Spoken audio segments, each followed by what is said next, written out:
അത് കൊല്ലം ജില്ലയിലെ LDFന്റെ തിരിച്ചടി മുന്നണിയും CPM-ഉം വിലയിരുത്തി വേണ്ട തിരുത്തലുകൾ നടത്തുമെന്നാണ് CPM ജില്ലാ ആക്ടിംഗ് സെക്രട്ടറി S.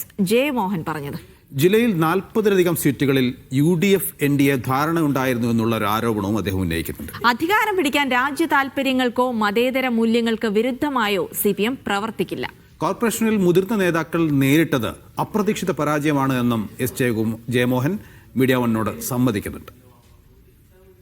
കൊല്ലം ജില്ലയിൽ CPM-ന് സമാനതകളില്ലാത്ത ഒരു പരാജയം ഉണ്ടായിരിക്കുകയാണ്. കാര്യം കൊല്ലം ജില്ല ഇടതിന്റെ ഒരു കോട്ടയായിരുന്നു. അവിടെയാണ് ഒരു പരാജയം ഉണ്ടായിരിക്കുന്നത്. അത് പ്രധാനമായിട്ടും എടുത്തു കാണുന്നത് കോർപ്പറേഷൻ തന്നെയാണ്. ഇടതിന്റെ ഒരു കോട്ടയിൽ വിള്ളലുണ്ടായിരിക്കുന്നത്. അതൊരു തരംഗത്തിന്റെ ഭാഗമായിട്ടാണെങ്കിൽ പോലും അങ്ങനെ സംഭവിച്ചിരിക്കുന്നു. ഈ പരാജയത്തെ, കോർപ്പറേഷനിലേക്ക് ഒരു പരാജയത്തെ എങ്ങനെയാണ് കൊല്ലം ജില്ലയിലാകെ ഒരു വലിയ തിരിച്ചടിയേറ്റു എന്ന പ്രചരണത്തിന് യാതൊരു അടിസ്ഥാനവും ഉള്ളതല്ല. കൊല്ലം കോർപ്പറേഷനിൽ ഇടതുപക്ഷ ജനാധിപത്യ മുന്നണിക്ക് ഭരണം നഷ്ടപ്പെട്ടു എന്നത് യാഥാർത്ഥ്യമാണ്.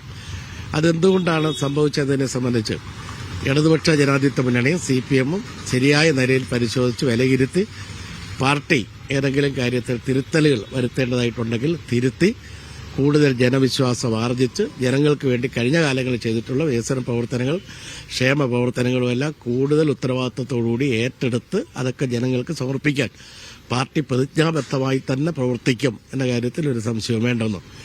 രണ്ട്, ഇടതുപക്ഷ ജനാധിപത്യ മുന്നണിക്ക് ജില്ലയിലെ കോർപ്പറേഷൻ ഭരണം നഷ്ടപ്പെട്ടു എന്നത് ശരിയായതാണ് എങ്കിലും ജില്ലാ പഞ്ചായത്തിലെ വിജയം, ബ്ലോക്ക് പഞ്ചായത്തിലെ, നഗരസഭയുടെ വിജയം, ഗ്രാമപഞ്ചായത്തിലെ വിജയം നമ്മളെടുത്ത് പരിശോധിച്ചാൽ വലിയ വിജയം തന്നെയാണ് ഇടതുപക്ഷ ജനാധിപത്യ മുന്നണിക്ക് ജില്ലയിൽ നേടാൻ കഴിയും. ഗൗരവതരമായി കാണേണ്ടത് ഒരു അധികാരം നേടാൻ വേണ്ടി ഒരു അവിശുദ്ധമായ കൂട്ടുകെട്ടോ ഭാവി കേരളത്തിന് അപകടം വരുന്ന ഒന്നുമേ CPM-ഓ ഇടതുപക്ഷ ജനാധിപത്യ മുന്നണിയോ ചെയ്യൂല.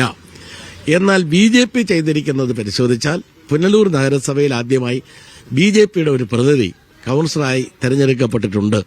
അദ്ദേഹം തെരഞ്ഞെടുക്കപ്പെട്ട വാർഡിന്റെ പേര് ഐക്യരക്കോണം എന്നാണ്.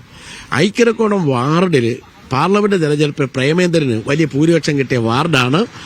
കഴിഞ്ഞ തെരഞ്ഞെടുപ്പിൽ 240ഓളം വോട്ട് മുനിസിപ്പൽ ഇലക്ഷന് BJPക്ക് UDFന് നേടിയ ഒരു സ്ഥലമാണ്. ഇത്തവണ അവർക്ക് ലഭിച്ചിരിക്കുന്ന വോട്ട് വെറും 18ആണ്. ബാക്കി അങ്ങോട്ട് പോയി.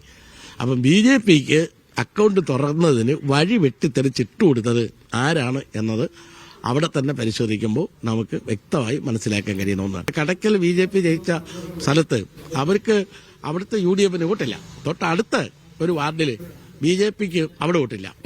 അവിടെയും കച്ചവടമാണ് നടന്നിരിക്കുന്നത് എന്നുള്ളത് വോട്ട് ഇപ്പൊ തന്നെ. ജയമോഹൻ മീഡിയ വണ്ണോട് ജയ പരാജയങ്ങളുമായി ബന്ധപ്പെട്ടുള്ള കാര്യങ്ങളൊക്കെ സംസാരിക്കുകയായിരുന്നു. ശരി, കോൺഗ്രസ് BJP ധാരണയാണ് CPM-നെ തോൽപ്പിച്ചത് എന്നാണ് അദ്ദേഹം പറയുന്നത്.